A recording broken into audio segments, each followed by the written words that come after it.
our consciousness.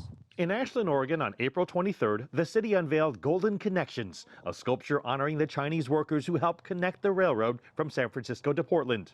This group of men. Irene Kai spoke at the event, noting that her grandfather and great-grandfather both immigrated from Toisan, China. Toisan is the place where most of these railroad workers are from.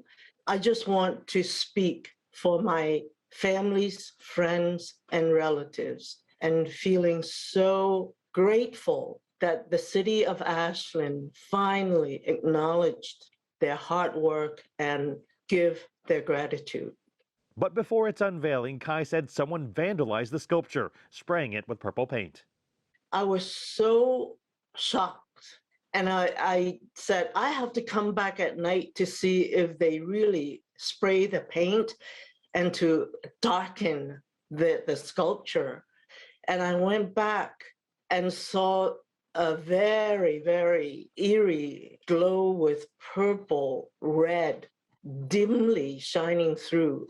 It's like a big slap on the face. It's like over 100 years again.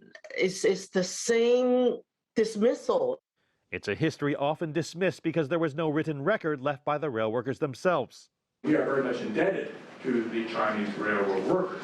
That's why the Chinese Rail Workers in North America project at Stanford University began piecing together the history through oral histories, letters from people who witnessed what the rail workers did, and interviews with descendants.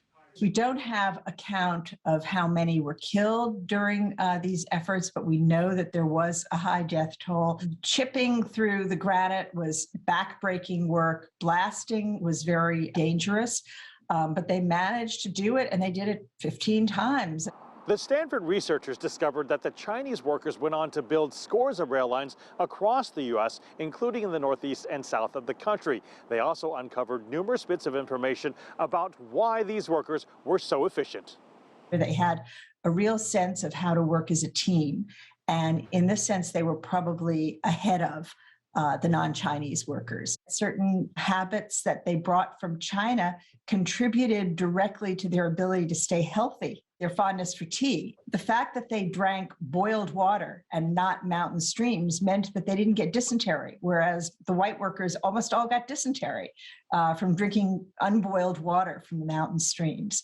At the 100th anniversary of the Golden Spike, the U.S. Secretary of Transportation's keynote speech made no mention of Chinese contributions. By contrast, at the 150th anniversary in 2019, Chinese workers were celebrated as historian Connie Young-Yu, who worked with the Stanford Project, opened the celebration. To honor the courage, fortitude, and sacrifice of Chinese railroad workers and their legacy in America, which belongs to all of us. A belated recognition that some Americans still don't want to make. Mark New, CGTN, San Francisco.